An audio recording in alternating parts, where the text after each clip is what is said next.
స్వాగతం. దీక్షా శిబిరాల మీద దాడులు రాజకీయ ఉన్మాదానికి పరాకాష్ట అని మాజీ మంత్రి వైసీపీ సీనియర్ నేత బొత్స సత్యనారాయణ అన్నారు. ఇన్ఫ్యాక్ట్ మల్లాది విష్ణు శిబిరం మీద దాడి చేయడం కోడిగుడ్డతోటి బొండా ఉమామేశ్వరరావు ఆయన అనుచర వర్గం క్రియేట్ చేసిన రక్కస్ గురించి మాట్లాడారు.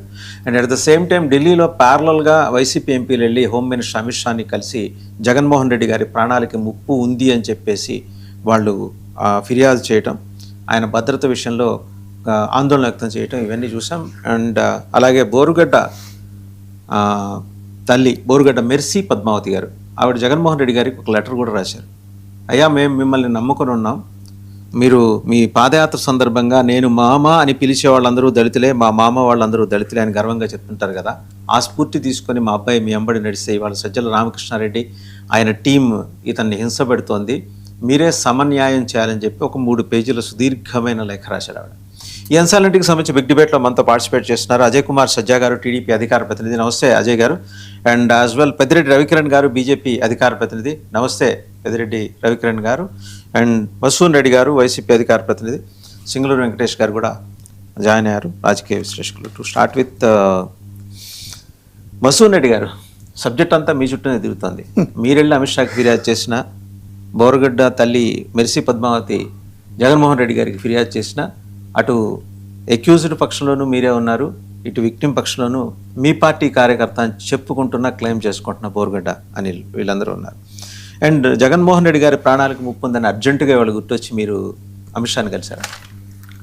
సార్ వాసుదేవన్ గారు, ముందుగా మీకు ప్రైమ్ 9 టీవీకి యాజమాన్యానికి వీక్షిస్తున్న 99 టీవీ అండి, సారీ సార్ 99 టీవీ యాజమాన్యానికి, అదేవిధంగా సోదరులు అజయ్ గారికి, పెద్దిరెడ్డి కిరణ్ గారికి, సింగళూరు వెంకటేశ్వర గారికి గుడ్ మార్నింగ్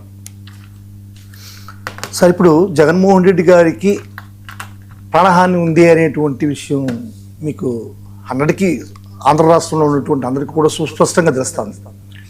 ఎందుకంటే జెడ్ కేటగిరీలో ఉన్నటువంటి జగన్మోహన్ రెడ్డి గారికి ఎంతమంది పోలీసు బలగాల్ని ఇస్తున్నారు అనేటువంటిది చాలా చర్చనీయాంశం. ముఖ్యంగా మా ఎంపీలు కలవడంలో ఏదైనా రాజకీయమైనటువంటి రంగు పొలవడం కూడా ఈ తెలుగుదేశం పార్టీకి తగదని చెప్తున్నాం. ఎందుకంటే అమిత్ షా గారు భారతదేశంలో ఉన్నటువంటి ప్రతి ఒక్కరి భద్రత యొక్క బాధ్యత అయిందే.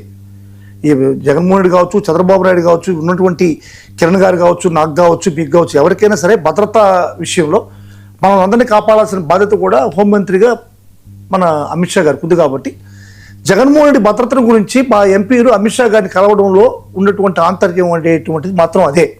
ఇప్పుడు మీరు చూసారంటే సార్, ఇప్పుడు దేవరపల్లిలోకి మీరు మొన్న రీసెంట్గా పొగాకు రైతుల గురించి పరామర్శకి వెళ్ళినప్పుడు దేవరపల్లిలో జగన్మోహన్ రెడ్డి గారి చాపర్ల దగ్గరికి ఏ విధంగా బ్యారికేడ్లు తోసుకొని పరిగిస్తున్నారో మనం అందరం కూడా చూస్తున్నాం. చాపర్ దగ్గరికి మీ కార్యకర్తలు ఇండిసిప్లిన్ కాదు సార్. ఇప్పుడు కార్యకర్తలు ఇండిసిప్లిన్ అనేటువంటిది ఒక పక్కన పెడితే అదే సార్. ఇప్పుడు ఏ రాజకీయ పార్టీ అయినా సరే అధినేతను కలవాలా, అధినేతతో కరచారణం చేయాలా, అధినేత ముందుకు పక్కకు పోవాలనేటువంటిది కార్యకర్తలు నిగూఢంగా ఉంటుంది సార్. అది వైఎస్ఆర్ కాంగ్రెస్ పార్టీనే కాదు, తెలుగుదేశంలో ఉంటుంది, బీజేపీలో ఉంటుంది, అన్ని పార్టీలో ఉంటుంది. దాన్ని నిర్వహించాల్సినటువంటి బాధ్యత పోలీసులది. ఇప్పుడు మన కార్యకర్త అంటే కార్యకర్త అంతా కూడా జగన్మోహన్ రెడ్డి కనుసరణలు చెప్పినట్టుగా కూర్చోడానికి అదే క్లాస్ రూమ్ కాదు సార్. అది కూర్చో సిట్ డౌన్ అని చెప్పడానికి కార్యకర్తల్లో జగన్మోహన్ రెడ్డి కలవాలనేటువంటి ఒక నిగూఢమైనటువంటి కోరికతో వాళ్ళకి అన్ని మర్చిపోయి పరిగిస్తారు అధినేత దగ్గరికి. ఒకరికొకరు కాదు పరిగించేటప్పుడు చాలా తొక్కిసలాట్లు జరుగుతాయి, చాలా ఘోరమైనటువంటి ప్రమాదాలు కూడా జరుగుతాయి. ఇప్పుడు ఇది ఫస్ట్ ఉదాహరణ. దేవరపల్లిలో ఏ విధంగా తొక్కిసలాట్లో పరిగెత్తారో చాపర్ దగ్గరికి మనం అందరం చూస్తున్నాం. అదేవిధంగా ఇదొకటే కాదు, అనంతపురంలో కూడా రాప్తాడ్ నియోజకవర్గంలో ఇదే విధమైన పరిస్థితి నెలకొంది. ఆ రోజు జగన్మోహన్ రెడ్డి గారి చాపర్ మీద ఒక విధమైనటువంటి ఇది జరిగితే ముందు ఉన్నటువంటి విండ్షీల్డ్ కూడా పగిలిపోతే ఆ చాపరు ఇది ఫ్లయింగ్కి పనికిరాదని చెప్పని జగన్మోహన్ రెడ్డి గారు ఆ రోజు బెంగళూరుకి రోడ్డు మార్గంలో వెళ్ళారు. అంటే చూడండి, జగన్మోహన్ రెడ్డి గారి ఇచ్చినటువంటి జెడ్ కేటగిరీ భద్రతలో ఏ విధమైనటువంటిది ఉంది. ఇంకొకటి కూడా చెప్పాలి సార్. ఇప్పుడు ఇదే విధంగా సత్యనపల్లిలో వచ్చినటువంటి ఒక పరామర్శకు కూడా వచ్చినప్పుడు కూడా జగన్మోహన్ రెడ్డి గారి మీద ఒక అభియోగం చేశారు. జగన్మోహన్ రెడ్డి కారు మీద సింగయ్య అయినటువంటి వ్యక్తి మరణించాడు కాబట్టి ఈ బాధ్యత అంతా కూడా వైఎస్ఆర్సీపీ తీసుకోవాలనేటువంటి మాదిరిగా వీళ్ళు క్రియేట్ చేశారు కదండి. అదే సార్. ఇప్పుడు ఒకటి సార్, అక్కడ కార్యకర్త ఎవరైనా సరే కారు కింద పడ్డాడు అన్నటువంటి అభియోగాన్ని మోపడం అనేటువంటిది తప్పు. ఎందుకంటే జెడ్ కేటగిరీలో ఉన్నటువంటి ఒక వ్యక్తి దగ్గరికి, కారు దగ్గరికి ఏ విధంగా అతను వచ్చాడు అనేటువంటిది కూడా పోలీసులు సమాధానం చెప్పాలి. ఆ తర్వాత కారు కింద పడ్డాడు, మెడ మీదకి ఎక్కేసింది, మెడ మీదకి ఎక్కిన తర్వాత అతను చచ్చిపోయాడు అంటున్నారు. మరి చచ్చిపోయిన తర్వాత కారు ఎక్కి దిగేసిన తర్వాత ఆ బాడీని ఏ విధంగా విత్తరించారో ఏది సీసీ ఫుటేజెస్ లేవు, అదంతా పక్కన పెడితే అది అప్రస్తుతం. కాబట్టి ఆ క్యాండిడేట్ ఆ వ్యక్తి జెడ్ కేటగిరీ ఉన్నటువంటి జగన్మోహన్ రెడ్డి గారి కాన్వాయ్ దగ్గరికి ఏ విధంగా దూసుకెళ్ళాడు, అంత దగ్గరకు పోయే వరకు ఈ పోలీసులు చోద్యం చూస్తున్నారా అనేటువంటిది మనం ఇప్పుడు చర్చనీయాంశం ఇక్కడ. ఇదే ప్రతి ఒక్క విషయం కూడా సార్ ఏదైనా సరే ఇవన్నీ అటు ఉంచితే ఇవాళ అంత అర్జెంటుగా అమిత్ షా గారిని కలవడానికి గల కారణం ఏంటి? You want to politicize the entire situation. Sir ఇప్పుడు అమిత్ షా గారిని కలవడానికి ఒక్క కారణంగా మేము జగన్మోహన్ రెడ్డి గారి భద్రత విషయం అనేటువంటి సుబ్బారెడ్డి గారు ఏం మాట్లాడారు ఒకసారి చూద్దాం. నాకు కలిసిన తర్వాత సుబ్బారెడ్డి గారు మాట్లాడారు ప్రెస్ మీట్లో. ఆయన 2-3 ప్రధానమైన అంశాలు ప్రస్తావన చేశారు. ఒకసారి ఆయన ఏం మాట్లాడారు చూద్దాం.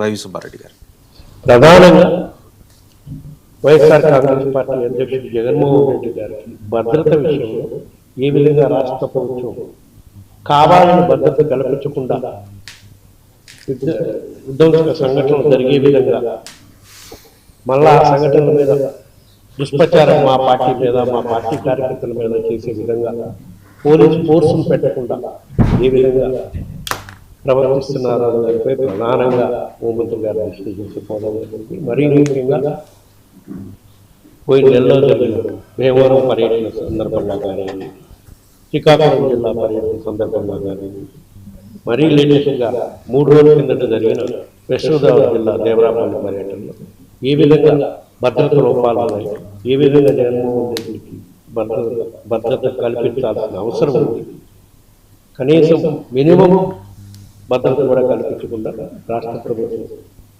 ఇచ్చేస్తుందనే దానిపై ప్రధానంగా చెప్పడం జరిగింది. దానికి సంబంధించిన కొన్ని ఫొటోస్ అవి కూడా చూపించాం. తప్పకుండా దానిపై చర్య తీసుకునే కార్యక్రమం ఏ విధంగా చర్యలు తీసుకోవాలో నేను ఆలోచించి చర్యలు తీసుకునే కార్యక్రమం చేస్తాను. రైట్. అజయ్ గారు, సుబ్బారెడ్డి గారు మాట్లాడింది విన్నారు కదా, చూశారు కదా. నిజంగా ఈ మధ్య రీసెంట్ పర్యటనలో ఆయన భద్రతకి ఏమన్నా లోపం జరిగిందని మీరు అనుకుంటున్నారా?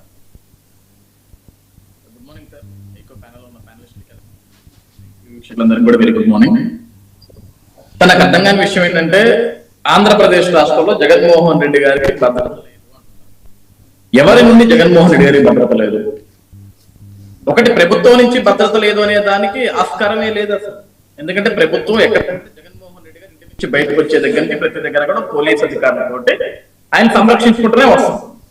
జగన్మోహన్ రెడ్డి గారికి భద్రత ఎక్కడ కోల్పోతున్నాడు అంటే మితిమీరమైన ప్రేమతో వచ్చే కార్యకర్తల వల్ల. అలా కార్యకర్తలు కంట్రోల్ చేసుకోవాల్సింది ఎవరు? జగన్మోహన్ రెడ్డి గారు కానీ, లేకుంటే ప్రతి కార్యక్రమానికి ఇక్కడ పక్క జిల్లాల నుంచి కూడా జనాన్ని పోగేసి మీరు రండి తరలి రండి, కదలి రండి, దూసుకు రండి అని చెప్పేసి వాళ్ళు డైలాగులు వేస్తుంటారు. వాళ్ళ వల్ల కదా భద్రత లోపం. ఇప్పుడు జగన్మోహన్ రెడ్డి గారిని కాపాడుకోవాల్సిన బాధ్యత ఎవరిది? వాళ్ళ కార్యకర్తలదే కదా. ఇప్పుడు ఇందాక మసూద్ రెడ్డి